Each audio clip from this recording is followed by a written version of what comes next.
difícil porque é um momento de resistência. A gente não tem muito espaço, nem mesmo para estar conversando sobre essas coisas.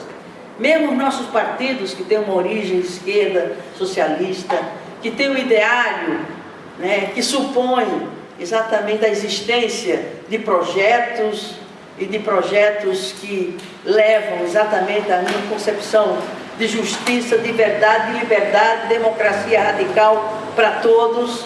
Mesmo esses nossos partidos, na prática, né, eles entraram numa perspectiva pragmática, de um pragmatismo ao ponto de perder a coerência na forma de construir esse projeto e de tentar viabilizá-lo, e aí entra a tal da história da governabilidade.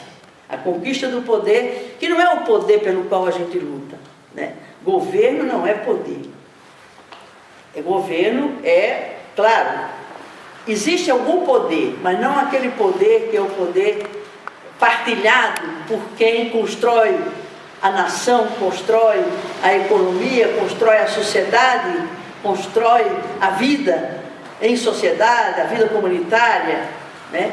Nesse sentido, só quando esse coletivo, né, que tem em comum um sonho, uma utopia, para se construir no tempo e na história, e aí é uma força de tal ordem que consegue, de fato, não só eleger governantes, mas conferir poder a esses governantes.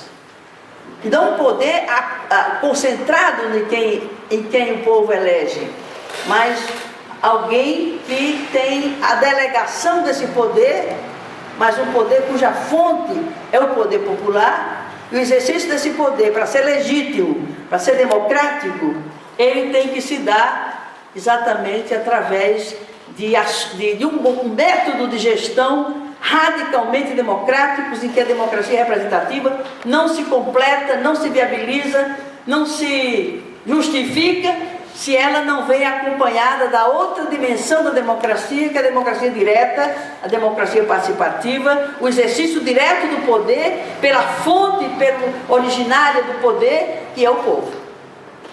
Está lá na Constituição, no artigo 1º, parágrafo único da Constituição Federal. Todo o poder emana do povo, que é exercido diretamente ou através de representantes eleitos, etc, etc. A Constituição Federal de 88 contempla essa dimensão da democracia no artigo 14, que até hoje não foi regulamentado, ou só teve uma regulamentação muito limitada, que é o exercício do poder legislativo, através de projetos de lei de iniciativa popular, né, o plebiscito e o referendo sobre todas as questões que interessam ao conjunto da sociedade. Belo monte não se faria numa sociedade democrática sem que a sociedade fosse consultada sobre aquela obra que vai trazer ou está trazendo um impacto humano, social, econômico para uma região inteira. Então, numa democracia verdadeira, plena, não se faria uma obra dessa sem consultar em plebiscito a sociedade com todas as informações necessárias para que essa obra se construísse. Não se faria, por exemplo, concessões de rádio e TV, a concessão dos meios de comunicação de massa, né, sem haver uma consulta à sociedade sobre as regras de concessão e outorga desse poder fantástico que é o poder da mídia, oligopolizado na mão de 4, 5 grupos que detêm esse poder absoluto e que se reproduz nas outras expressões de poder através do poder da mídia, poder midiático. Eu me dedico a essa questão, o meu mandato, da questão da democratização da comunicação, porque eu entendi uma coisa. Quando eu caí na Comissão de Ciência e Tecnologia, Comunicação e Informática da Câmara, até por um acaso, porque eu era líder da minha bancada, e só me restava a escolha de um espaço de comissão, aquela que era a Comissão de Ciência e Tecnologia, Comunicação e Informática. Eu cheguei lá e digo, eu não entendo nada disso, eu sou assistente social, né? Eu lidei sempre com o social, o que é que eu vou entender, né, de regras de concessão, de outorga, de mídia eletrônica, mídia, radiodifusão, não sei o quê. E aí eu entendi, quando eu cheguei lá, né, convivendo com os problemas e as questões daquela comissão, que a minha origem militante foi na luta pela reforma agrária no Nordeste. de onde eu venho, né? E para mim era a reforma das reformas, era a reforma agrária para dividir a terra, né? Que ainda está estruturada numa concepção pré-capitalista. A estrutura de propriedade da terra no Brasil é ainda pré-capitalista, nem é capitalista.